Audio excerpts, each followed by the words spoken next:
Student, एक बार फिर आपका स्वागत है इस क्लास में जिसमें हम लोग पढ़ रहे हैं क्लास 6 की संस्कृत अर्थात संस्कृत निधि, जिसका चैप्टर हम लोग आज पढ़ेंगे 8th अष्टम पाठ, जिसमें आदि शंकराचार्य के विषय में हमें पढ़ने के लिए मिलेगा। उन्होंने देखिएगा कितनी छोटी उम्र में और क्या क्या किया, जो कि आज की डेट में अगर कोई ऐसा हो करना चाहे तो मेरी समझ से असंभव ही रहेगा। केवल 32 की ईयर्स में ही उन्होंने बहुत कुछ किया है। तो देखिएगा, पढ़ते हैं उनके विषय में हम लोग। तो शंकराचार्य, पाठ का नाम है शंकराचार्य, आदि शंकराचार्य के नाम से भी इनको जाना जाता है। तो देखिएगा, केरल राजस्य पूर्णा नदी तीरे एक ग्राम, केरल राजस्य पूर्णा नदी तीरे एक ग्राम। इसका मतलब ये है केरल राजस्य में, यहाँ राजस्य लिखा हुआ तो यहाँ पर पढ़ेंगे केरल राज्य के, अर्थात केरल राजस्य में जो विभक्ति है वो छठवीं है और संबंध कारक है, क्योंकि काकी की रारी रे आएगा वहां पर। तो पूर्णा नदी तीरे, पूर्णा नदी के पास एक ग्राम, केरल राज्य के पूर्णा नदी के पास में एक गांव था। ग्रामस्य, अब देखो यहाँ भी कहा गया ग्रामस्य, तो गांव का, यहाँ भी ग्रामस्य में षष्ठी विभक्ति एक वचन होगा और संबंध कारक होगा। कालंडी अस्त, ये गांव का जो नाम था वो कालंडी कह सकते हैं, ये गांव के नाम था, इसमें वह रहते थे। सीधी सी बात ये। 788 तमे वर्षे शंकराचार्य से जन्म अभवत। अब इनका जन्म कब हुआ था? 788 ईसा पूर्व, यानी काफी पहले इनका जन्म हुआ था, शंकराचार्य का जन्म हुआ। अश्य, इन अस्मिस होता है इनके, पितु माने पिता का नाम शिवगुरु और मातु नाम आर्यम्बा चा आशित। इनके माता पिता का नाम क्या था? माता का नाम था आर्यम्बा और पिता का नाम था शिवगुरु। ठीक, तो समझ में आ जाता है। शंकरस्य माने, फिर यहाँ पर कहेंगे शंकर के बाल्यकाल एवं पिता दिवंगत। तो बाल्यकाले लिखा हुआ, तो बाल्यकाले का मतलब बाल्यकाल में यानी बचपन में ही। तो इसमें बाल्यकाल में विभक्ति वचन और कारक कौन सा होगा? विभक्ति होगी सप्तमी विभक्ति, कारक होगा अधिकरण कारक और वचन है एक वचन, क्योंकि शंकराचार्य अकेले हैं। तो शंकराचार्य के बाल्यकाल में ही उनके पिता का देहांत हो गया। अतः माता आर्यम्बा एव शंकरस्य पालनम अकरोत। अब जब पिताजी किसी खत्म हो जाते हैं तो बच्चों का लालन पालन कौन करता? सीधी सी बात है, फिर उनकी माता ने ही उनका पालन पोषण किया। अब देखो, यहाँ देखो लिखा हुआ है बाल्यकालात, अभी ऊपर आया था बाल्यकाले, यहाँ पर आया था जैसे ये बाल्यकाले और यहाँ पर आ गया अब आपका बाल्यकालात। तो बाल्यकाल से ही, भाता बाल्यकाल में ही उनके पिता का देहांत हो गया। अब यहाँ कहेंगे बाल्यकाल से ही, अर्थात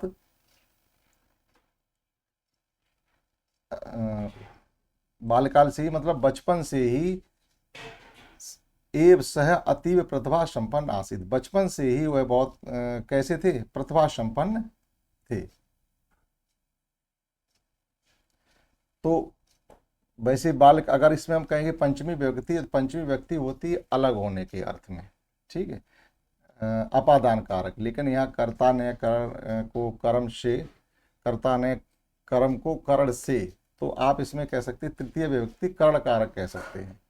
ठीक है, अगर हम यहाँ बालकालात पंचमी विभक्ति में चलेंगे तो अलग होने के अर्थ में नहीं है ये।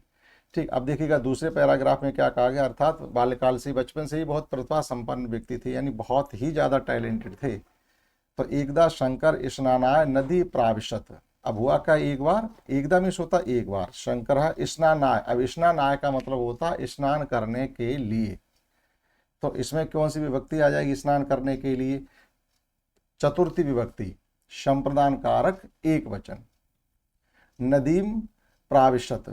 तो एक बार शंकराचार्य, अब जो वो नदी थी उनके घर के पास में, उसी नदी में स्नान करने के लिए घुसे या स्नान करने के लिए नदी में उतरे। तत्र एक मकरा तम गृहीतवान, तभी क्या हुआ कि उनको एक मकर ने, मगरमच्छ होता है ना, मकर ने गृहीतवान माने पकड़ लिया। अब जैसे कोई मछली हो बड़ी, या मगर है या मकरा कहा जा रहा है, तो उनको पकड़ लिया। जैसे आप देखिएगा चित्र में दिखाया गया, एक टांग को उनकी एक मगरमच्छ पकड़े हुए। अब देखिएगा क्या होता है, शाह उच्च आक्रोशत, वह जोर से चिल्लाई, तृतीय विभक्ति एक वचन, जोर से चिल्लाई।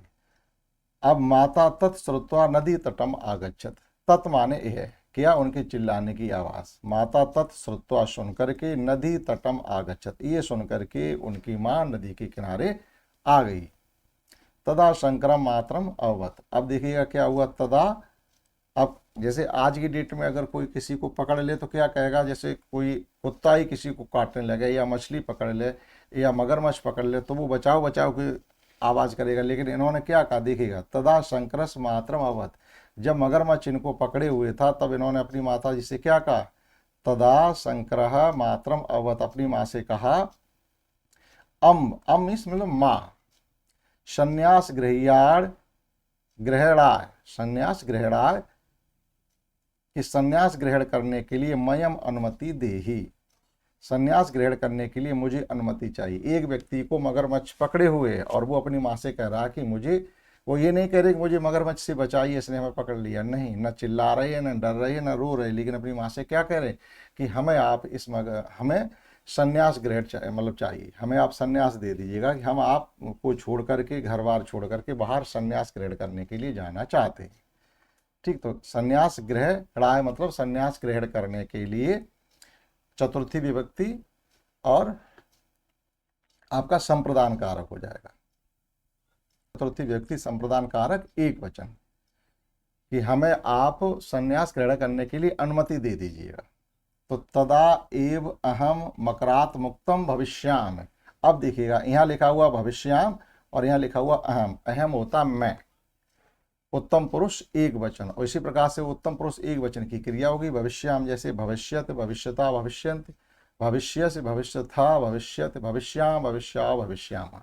ठीक, तो यहाँ भविष्याम आ जाएगा। अहम आवाम वयम, अगर वयम होता तो भविष्यामा हो जाता। तो अहम उत्तम पुरुष एक वचन, उसी की क्रिया आएगी। तब वो करे तदा एव, तभी ही हम या मैं मकरात मगर से। अब देखो यहाँ लिखा हुआ मकरात, यहाँ अलग होने के अर्थ में मकरात में जो आएगी वो आएगी पंचमी विभक्ति एक वचन और अपादान कारक। पंचमी विभक्ति एक वचन मकरात की विभक्ति, मतलब जो मकरात शब्द लिखा हुआ है इस प्रकार से ये मकरात, तो इसमें विभक्ति वचन और कारक अगर आपसे पूछा जाता तो विभक्ति बताएंगे पंचमी विभक्ति और कारक बताएंगे इसमें अपादान कारक, अपादान कारक, और वचन बताएंगे एक वचन। ठीक, तो ये सब चीजें भी हमसे पूछी जाती है जब संस्कृत का आप इम्तिहान देते हैं तब। तो देखिएगा कि तदा एव अहम मकरात मुक्तम भविष्याम, तभी ही हम मगरमच्छ से मुक्त हो जाएंगे। अगर आप हमसे ये कह दो ठीक है आपको हम संन्यास जाने की या संन्यास ग्रहण करने की अनुमति देते हैं, तभी हम इस मगर से मुक्त हो जाएंगे। देखिएगा उससे ये नहीं डर रहे कि हमको खा लेगा, मार देगा या हमें घायल कर देगा, ऐसा कुछ नहीं है। मगरमच्छ उन्हें पकड़े हुए वो पानी में खड़े हुए हैं और वो तभी क्या कह रहे हैं, अपनी माँ से संन्यास ग्रहण करने की अनुमति चाह रही है। यानी एक तरीके से क्या है, ब्लैकमेलिंग है। वैसे अच्छी खासी तो उनकी माँ उनको संन्यास नहीं देना चाहती, ये बात वो पहले भी कह चुके थे, लेकिन उन्होंने संन्यास देने की अनुमति, संन्यास ग्रहण करने की अनुमति नहीं दी। अब क्या हुआ, आर्यम्बा उनकी माँ का नाम है, शंकर से संन्यास न इच्छित इसमें, लेकिन देखो वही लिखा हुआ उनकी माँ की ये इच्छा नहीं थी कि शंकराचार्य संन्यास ग्रहण करें या संन्यास पर जाएं। शंकर से संन्यास न इच्छित इसमा मतलब इसमें मतलब थी, उनकी इच्छा कतई नहीं थी कि हमारा बेटा इतनी छोटी उम्र में संन्यास ग्रहण करे। अब आगे देखिए, किंतु पुत्रस्य कष्टम दृष्ट्वा यथा तो विरोचते तथा कुर इत वदत। अब देखिएगा क्या हुआ, अब माँ का अपने बच्चे का कष्ट नहीं देखा जा रहा तो वो क्या करें, किंतु पुत्रस्य कष्टम दृष्ट्वा, लेकिन अपने पुत्र का कष्ट देख करके, किंतु पुत्रम कष्टम दृष्ट्वा, अपने पुत्र का कष्ट देख करके, इत वदत, उन्होंने क्या कहा कि यथा तुभ्यम रोचते तथा कुर, जिसमें तुम्हारी रुचि है वो करिएगा, जिसमें तुम्हारी रुचि है वो करिएगा, अर्थात तुमको जो अच्छा लगता है वो करिएगा। कहने मतलब ये कि हम तुम्हें संन्यास ग्रहण करने की अनुमति देते हैं। भाई तुम्हें जो अच्छा लगे, इसका मतलब क्या, उन्हें ये तो अच्छा लग रहा था कि हम संन्यास पर जाना चाहते, तो उन्होंने कह दिया ठीक है, अब आप जैसी इच्छा आपकी वैसा आप करिएगा। देखिएगा उसके बाद क्या हुआ, सदय, सदय मीन्स होता तुरंत, एव शंकर मकरात मुक्तम अवगत, तुरंत ही शंकराचार्य मगर से, उस मगरमच्छ से मुक्त हो गए, अर्थात उससे अपने को छुड़ा लिया। संन्यासाय अनुमति लब्धा शंकर गृह्यात निर्गच्छत। अब देखिएगा एक एक शब्द को समझना पड़ता संस्कृत में कि उसकी विभक्ति और वचन क्या है। तो संन्यासाय, यहाँ भी संन्यास के लिए यानी अपादान कारक, इसमें संप्रदान कारक आ जाएगा, एक वचन आ जाएगा। अनुमति संन्यास के लिए जैसे उनको अनुमति मिलती है, लब्धा मतलब मिल गई। शंकर गृह्यात, अब देखो यहाँ गृह्यात लिखा हुआ है और वहां भी था गृह्यात, नहीं यहाँ मकरात था। मकरात में जो वचन विभक्ति और कारक है वही गृह्यात में वचन विभक्ति और कारक है। मतलब घर से बाहर होने, अलग होने के अर्थ में पंचमी विभक्ति और अपादान कारक आता है। तो घर से निकल गए, जैसे ही उनको ये अनुमति मिली कि आप संन्यास ग्रहण करिएगा, तो ये अनुमति जैसे उनको मिलती है वो अपना घर बार सब छोड़ के चले जाते। अब देखिएगा घर बार उन्होंने छोड़ा कितनी उम्र में है ये भी तो देखिएगा। फिर क्या हुआ, अष्टवर्षीय सह ओंकारेश्वर क्षेत्रे आचार्य गोविंद पादात ज्ञानम प्राप्तवान। अब ये 8 वर्ष की उम्र में उन्होंने ओंकारेश्वर क्षेत्र, आपका ओंकारेश्वर क्षेत्र पर महाराष्ट्र की तरफ है, उधर उन्होंने आचार्य गोविंद हैं उनके संरक्षण में रह करके ज्ञान प्राप्त किया। 8 वर्ष की उम्र लिखी। अब यहाँ 8 वर्ष का बच्चा किस क्लास में आता है, तीसरी क्लास में वह आता है, तब तक किताब पढ़ना भी नहीं सीख पाता सही तरीके से। और इन्होंने क्या किया कि 8 वर्ष की उम्र में, तो अब 8 वर्ष की उम्र में बाहर रह करके ज्ञान प्राप्त किया ओंकारेश्वर क्षेत्र में। तो घर से तो और पहले निकली होंगे, 5-6 साल की उम्र में निकली होंगे ज़्यादा से ज़्यादा। ठीक, तो देखिएगा कि अष्टवर्षीय सह ओंकारेश्वर क्षेत्र, 8 वर्ष की उम्र में आचार्य गोविंद पादात, आचार्य गोविंद पादात का मतलब है उनके संरक्षण में रह करके उनकी सेवा कर करके उन्होंने ज्ञान प्राप्त किया।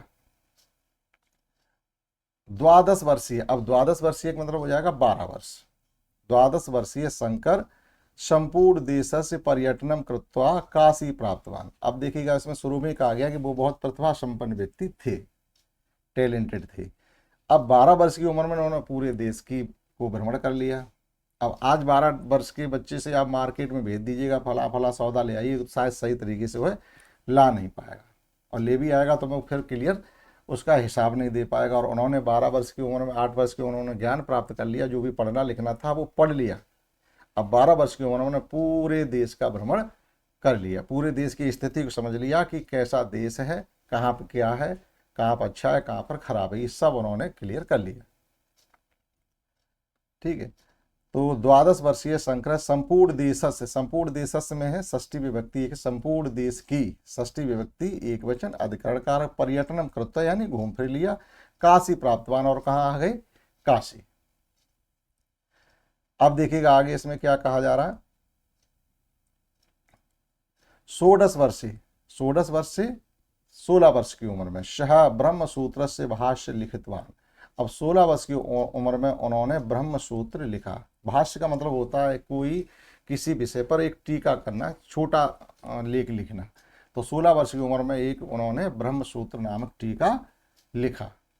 ठीक, लास्ट पैराग्राफ देखिएगा। अब देखिएगा यहाँ आते आते उनके नाम के आगे देखो आदि शंकर लिख गया, अभी तक शंकर लिखा था, अब आ गया आदि शंकर। इन्हीं को आदि शंकराचार्य के नाम से जाना जाता। आदि शंकर विविधान मधुराण स्रोत काव्यान अपरचितवान। अब देखो आदि शंकर ने विभिन्न प्रकार के मधुर यानी बहुत ही अच्छे अच्छे उन्होंने भजन कीर्तन भी रचे हैं। शाह धर्म से धर्म रक्षार्थ, धर्म रक्षार्थ मतलब धर्म की रक्षा के लिए, देशस्य चतुर्दिश चतुर्मठान संस्थान, यानी जो हमारे देश के चारों तरफ 4 मठ हैं, अगर उनकी स्थापना की आपसे पूछा जाए किन्होंने की है, तो आप बताएंगे कि वो आदि शंकराचार्य ने की है। ठीक है, सह धर्म रक्षात देशस्य चतुर्दिक्षु मतलब चारों दिशाओं में, चतुर्मठान संस्थापितवान 4 मठों की स्थापना की है। उसके बाद केवलम द्वात्रिशे क्या हो जाएगा, द्वात्रिंशे यानी 32 वर्ष की उम्र। केवलम द्वात्रिशे एव वयस, केवल 32 वर्ष की उम्र में ही, वयस मीस होती उम्र, एव मीस होता ही, एव लिखा हुआ तो उसको ही कहेंगे। केवल 32 वर्ष की उम्र में शंकराचार्य ब्रह्म भावम अवगत। ब्रह्म भावम अवगत का मतलब है कि केवल 32 वर्ष की उम्र में वह ब्रह्मलीन हो गए, इसका मतलब ये अर्थात वह खत्म हो गए, उनका देहांत हो गया। आदि शंकराचार्य भारतवर्षस्य एकुशादने किंचित। आदि शंकराचार्य ने भारतवर्षस्य में भारतवर्ष की एक कुशादने किंचित यानी भारतवर्ष को एकता में बांधने की पूरी कोशिश की या एकता में बांधा। आगे क्या, सनातन धर्म से प्रतिष्ठायाम सर्वदा स्मरणीय विदित्य। अब देखो सनातन धर्म, ये सब उन्होंने क्या किया, यहाँ तो बहुत थोड़ा लिखा हुआ है, इन्होंने बहुत कुछ लिखा है, बहुत कुछ किया है 32 ईयर्स में ही। सनातन धर्म से प्रतिष्ठायाम सर्वदा स्मरणीय विद्यते, अर्थात सनातन धर्म की रक्षा के लिए, विद्यते मतलब हम उन्हें हमेशा याद करते हैं या करेंगे। ठीक है, सनातन धर्म की रक्षा के लिए जो आज उन्होंने 4 मठों की स्थापना की है, ठीक, उत्तराखंड में है, इधर गुजरात में है, इधर उड़ीसा में है, और एक आपका उधर दक्षिण भारत में। इस प्रकार से 4 मठों की उन्होंने स्थापना की है। तो ये क्या, सनातन धर्म की रक्षा के लिए, इसके लिए हम उन्हें हमेशा याद रखेंगे। ठीक, तो इसका आप हिंदी अर्थ समझ पाए होंगे। देखिएगा वर्ड मीनिंग, और इसके बाद लास्ट अगले क्लास में हम कराएंगे इसकी एक्सरसाइज, क्योंकि एक्सरसाइज भी थोड़ी बड़ी होगी। तो इसके देख लीजिए, दिवंगत का मतलब होता है मृत्यु हो जाना, पूर्णा नदी तीरे, पूर्णा नदी के किनारे, ये सब बता दिए हमने। प्राविशत माने प्रवेश किया, आक्रोशित माने होता चिल्लाना है, सत्वा सुन करके, सदैव होता तुरंत, जैसे यहाँ पर आया था सदैव कि तुरंत ही फिर उन्होंने मगध से मुक्ति पा ली। लब्धा माने प्राप्त करना होता, प्राप्तवान माने होता प्राप्त करना, और निर्गच्छत मीन्स निकल गए, संस्थापित वान माने स्थापित किए। ठीक, द्वादशी माने 32 वर्ष की उम्र में, वयस मीन्स होता उम्र। ठीक है, द्वात्रिंशी होता 32, संस्कृत में ये गिनती होती है। तो आशा करते हैं आपने इसका हिंदी अर्थ समझ पाया होगा पूरी चैप्टर का, और नेक्स्ट में हम लोग कराएंगे इसकी एक्सरसाइज, इसमें पाए दैट्स ऑल।